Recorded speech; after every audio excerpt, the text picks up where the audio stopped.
Hello, I'm Heidi Pozzan.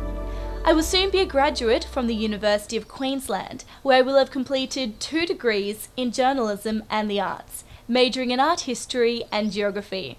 I've included here a sample of the work that I have written and produced, both through my studies and my internships at various news stations. Thank you for taking the time to view my work. I hope you enjoy it.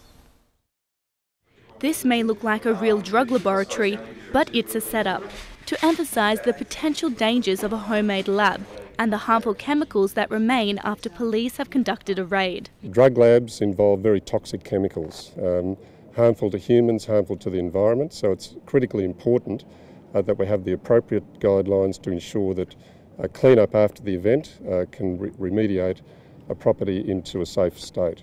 Those guidelines were launched in Brisbane today and outline the responsibility for councils, homeowners and landlords to make the site safe again. There are examples all over the world where houses have been destroyed by explosion and subsequent fire when these processes go wrong.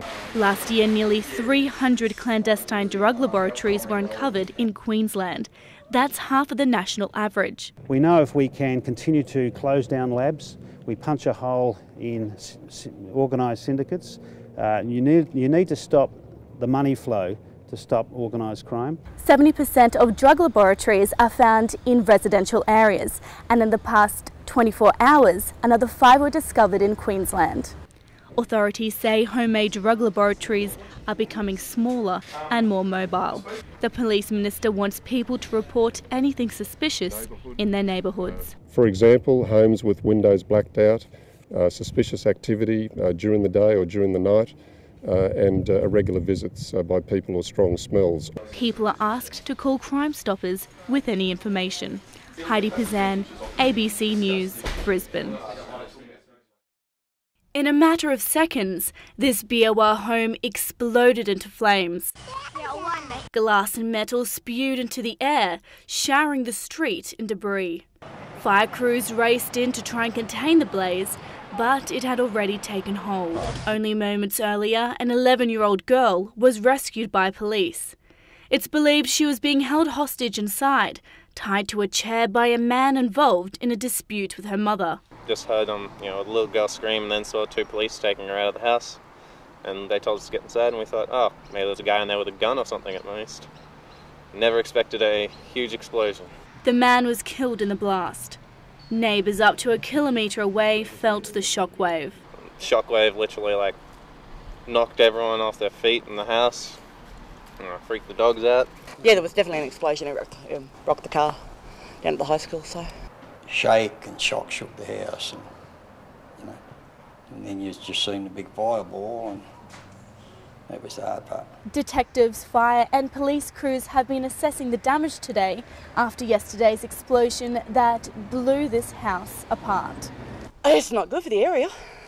Not good at all. Heidi Pozzan, 9 News. Weekends together, worlds apart. In 1966, Prince Charles spent weekends and school holidays on the Tozers family dairy farm on the outskirts of Victoria. I just remember him as very curious. Jane was only 11 at the time, but remembers how strange it was that Prince Charles knew so little of bush life. Things like building cubbies in haystacks, going tadpoling, how you milk a cow, all of those things. But to the young girls, that was just life. He would ask me things like, how do you tadpole? And to me as a farm girl, it was like, whoa. I remember we were dressed in our Sunday best outfits for a photo to keep with Prince Charles, and he sent us home and made us get into our farm clothes because that's how he remembered us. The fascination of having the prince to stay was heightened by the presence of his bodyguards. I had the flexibility to be able to jump on a horse and go riding if I wanted to. He was always surrounded by bodyguards. In an uncanny coincidence, Jane celebrated her own son's marriage this year, but it didn't quite attract the same audience that's expected on Friday. Jane now wonders if Prince Charles remembers all the good times he spent on the farm. Hey Charles, do you remember Dad and all the good times you had with my dad? Because they really were close, and he spent a lot of time learning how to milk cows with my father.